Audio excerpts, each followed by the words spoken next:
Okay, good morning, everybody. Hope everybody is well. Happy Thursday. Welcome to the Boost. We've been in this world of understanding how to make change, resolutions, rituals. Where we're up to is this concept really of the trap. The trap. What that means, the trap. You know, there's these stories of hackers. I don't know much about this game, but these stories of these hackers that would, like, there's like different level hackers, I guess, and different level hacks. And apparently, like, at the top level of hackers, like the best of the best, what they do is they would hack into some system. They would take things from the system, right? And then what they would do is they would leave some malware there that's draining it out, like, very, like, subtly. So the person who owns the system realizes the breach, sees all the things taken, deals with it, changes the passwords, do what they have to do, and they don't even think to go back and check everything again. And so the downloading of the information, if you will, the initial theft was really just to distract them. As he shuts down the system, what's left inside is the malware that's really going to take down the system, right? In some weird way, that's how it works with us in change. It's all good. It's not malware. It's good, but we gotta understand. We gotta call it out, or else it just hangs in there, right? Change is a mental process, right? That's what change is. Like, just think for a second what it means to change, right? It means to transform, to be someone you're not, right? You can't do that with you can do it with your parts of your body, but, like, your mind is changing, right? And in the process of changing and orienting around new information and learning new things and building new skills and building new muscles and building new stamina, whatever, in the process of change, what takes place is not the change only, it's this other small little thing that's a little trigger that says action benefit. Action benefit. Right? That interaction. Action benefit. Action benefit. That creates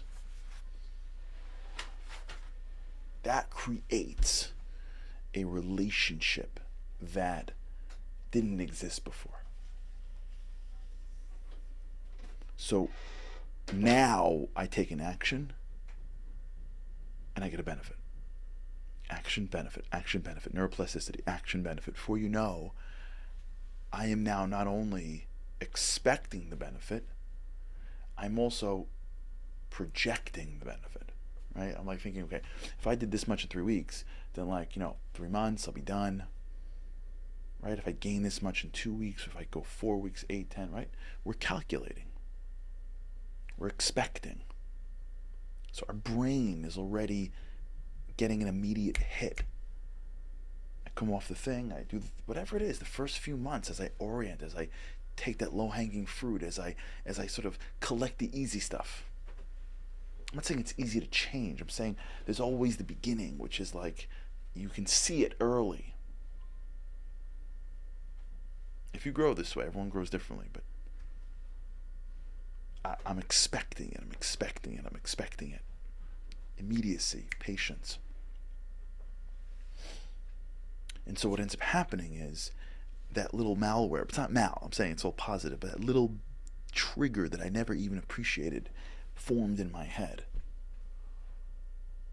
Right? To use an easy example, every time I get off the treadmill and I go on the scale, I'm going to lose weight.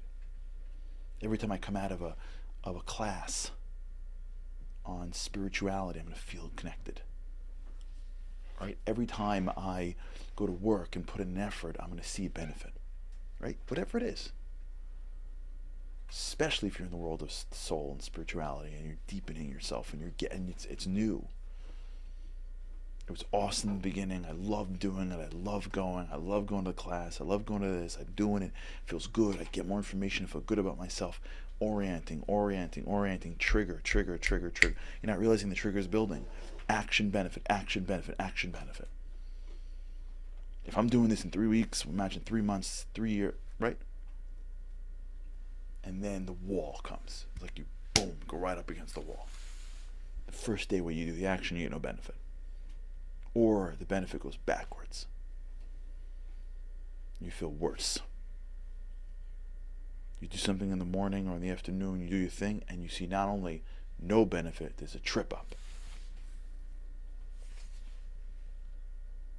And now that little trigger in your head goes, no, we get. We put out our hands that the coin comes in. What's going on over here? Now. You've calculated how quickly this is going to get done. This is a wrench in the process. You don't know what's going on. When you started and you did things, you got a benefit. And now you're doing more. You're down the road. You have 3 weeks behind you. And you're not seeing the benefit. Or you're going backwards. Like, what's going on over here? 2 steps forward, 1 step back. Sometimes you do this when you raise children. It's working. They go backwards. Relationships, backwards. How you're doing, mentally sometimes. Somebody is struggling in some area and they come out and they're stronger, trigger, they're back. Right? There's a moment along the journey where that new little bit in your head that says, we got this, action, benefit. Action, and there's no benefit. And that immediacy, that impatience starts to creep in. That's, in my opinion, where most people drop out. It's not when it gets hard. I don't believe that. People are really good at doing things that are hard. They're really good at sitting at -degree weather and watching games. They're really good at working really hard in school for some dream that they don't even know is true. Come on. I don't know. If you've gone through graduate school, come on, stop. 7th grade, they're killing themselves because 8th grade, 9th grade, 10, 11, 12, college, graduate school, I mean, come on. Some 7th grader knows what's going to happen if they do well in some subject. They buy it. And it works sometimes and it doesn't work sometimes. Whatever. Like I always say, the hardest thing is the law student that straight A's, GO president, 100 extracurriculars, right? Volunteered at a law clinic in Uganda and then gets like 2 points lower on an LSAT because the guy next to her was coughing too loud and like dropped out of like 6 of her favorite schools. And she's like, I thought, and they're like, nah, it's a test. Like, I don't know how it is now, but that's how it was growing up. I gotta tell you, every single year there was one incredible person who literally just had a brain spasm for 10 seconds. They just got lost looking outside for a second on an LSAT, missed 2 questions, got 2 points lower, 3 points lower, dropped under a category, and looked around and said, what happened? Yeah, what happened was, it doesn't always work out exactly the way you think. We're good at working. Believe it or not. If you're listening to this, I'm almost positive you're in the people that are good at working, or else you wouldn't take your extra time to listen to some show like this. That's not the problem to our change, I don't think.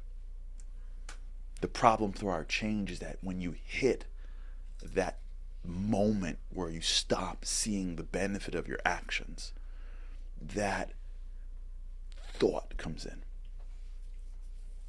What am I doing? Is it working? That patience and impatience imbalance comes to task. That's the moment. That's the moment where we want it right now. And because we can't see it on our app being tracked as the package goes from China overseas to New Jersey down to the Amazon center in Massapequa to your whatever, as we can't watch it every day, as the system is dynamic, as it looks like it's going backwards, as we don't know why the action is not ending up in a more benefit, as we're at it for 2 months and we don't see what we want, as we give up. It's patience that's missing. So how do we deal with it in the few minutes we have before the weekend? So one of the greatest coaches in college football history, he's still a coach, is a man named Nick Saban. Nick Saban is one of the greatest ever. Ever. Nick Saban is famous for telling his players that there is no scoreboard. Now imagine telling players there's no scoreboard. And what he teaches his players and why he achieves such incredible success, what he teaches his players is, once you start looking for a benefit, winning the game, you miss the point. What happens to a player when he works and works and works and doesn't see a win or misses the ball, right? Action doesn't lead to benefit. What happens to a person when they work and they don't see the results? What happens is we're actually making a fundamental error in growth, in that we assume that the benefit is the impact of our action. We assume that what the benefit is what we get for our action.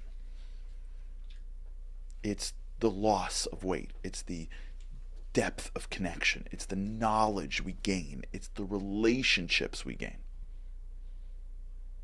That's not it. The benefit you get from your action is your action. That's what you're getting. You're not getting the benefit. You're not getting the impact. It doesn't work like that. You don't have action to benefit, to impact. It doesn't work like that. In the beginning, the trap is that you're covering ground that is so raw that it feels like it. But you're in the beginning of anything. But really what's happening is that you're not doing an action for an impact. You're doing an action for the action. The benefit that you're getting for the action is the solidification of an action. You're now solidifying your ability to do something. You're now making it easier for your brain to know how to do this. You're now creating so many neural connections that will allow you to do the thing that you wanted to do. That's what you're getting for your action. As Nick Saban says, you don't practice something till you get it right. You practice something until you can't get it wrong. That's what you're getting. It's solidified in your brain. It's habituated. It's conditioned. The greatest benefit you can get from action is action. Now, you may be doing the wrong action and you may want to course correct. Fine. But if it's the right thing to do every single day, you don't know how to, there's no way to predict when the impact hits, which we'll talk about maybe next week, how impact happens. But just think about that for now. Like, once we turn our attention from, I got to get to the end, so I'm going to do stuff to get to the end. When am I getting to the end? Am I at the end yet? How come I stop getting to the end? What happened to my journey? What's going on? To, wait, I don't got to get to the end. I got to go in the direction of the end. What do I got to do so that what I'm doing is what I'm proud of? Regardless if I lose the weight, what should I do every day to be healthy? Regardless if I gain the knowledge. What should a person like me do to gain knowledge? Regardless if I get the deal. Regardless if I get connected. How do I know if I'm connecting to God? I'm a human being.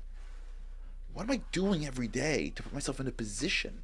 What's the right thing to do? What kind of actions will I look back at my life and be proud of. I'm not acting for impact. I'm acting so that that action becomes a piece of me. Impact's out of my hands. All right. We'll talk about it, but think about it. Think about what would happen if we stopped worrying about the impact and all that saved frustration. All right, everybody. Have a great weekend.